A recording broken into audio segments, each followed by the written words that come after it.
Hi all, welcome to Nithya TNPSC. So Nandanar சரித்திரம் அப்படின்ற ஒரு படமும் இருக்குது. ஸோ நீங்கள் முடிஞ்சால் பாருங்கள். ஸோ இது வந்து நமக்கு யூனிட் 8க்கு ரொம்பவே ஹெல்ப்ஃபுல்லாக இருக்கும். ஸோ நந்தனார் அப்படின்றவர் வந்து பார்த்திங்கன்னா ஒரு புலைய சமுதாயத்தை சேர்ந்தவர். ஸோ இவருக்கு சிவபெருமான் அப்படின்னாலே பிடிக்கும். ஸோ இவர்கிட்ட வந்து யார் வந்து சிதம்பரம் போனாலுமே என்ன கேட்பாங்க அப்படின்னு பார்த்திங்கன்னா,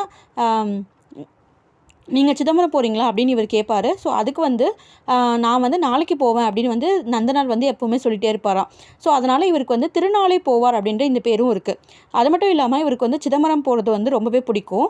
ஸோ சிதம்பரமில் வந்து இவர் வந்து அக்னியில் இறங்கியிருப்பார். சரிங்களா? ஸோ இது வந்து நீங்கள் ஞாபகம் வச்சுக்கணும். அங்கே வந்து பார்த்திங்கன்னா நைட்டு வந்து சிவபெருமானை இவரால் பார்க்க முடியாது. அதனால் ஸோ அங்கே இருக்க அந்த கோவில் ட்ரஸ்டி அவங்க மூலியமாக கனவில் வந்து சிவபெருமான் வந்து என்னோடய பக்தன் வந்து அங்கே இருக்கான், ஸோ அவனை வந்து கூட்டிகிட்டு வாங்க என்னை பார்க்குறதுக்கு அப்படின்னு வந்து சொல்லியிருப்பாங்க. ஸோ அதனால் எல்லாருமே வந்து ஒரு தாழ்த்தப்பட்ட சமுதாயத்தை சேர்ந்த நந்தனாருக்கு வந்து பார்த்திங்கன்னா மேலதாளம் வச்சு ஸோ இது கும்ப மரியாதை பண்ணி எல்லாமே வந்து கூட்டிகிட்டு வருவாங்க. ஸோ அப்போ வரும்போது சில பேர் வந்து அவரை வந்து உள்ளே விட மாட்டாங்க கோயிலுக்குள்ளே. ஸோ அதனால் என்ன சொல்லுவாங்கன்னா, நீங்கள் அக்னியில் இறங்கி வரணும், அப்போ தான் வந்து நீங்கள் நல்லவர் அப்படின்னு நாங்கள் ஒத்துப்போம் அப்படின்னு வந்து சொல்லுவாங்க. அதனால் அவளும் அக்னியில் இறங்குவார்.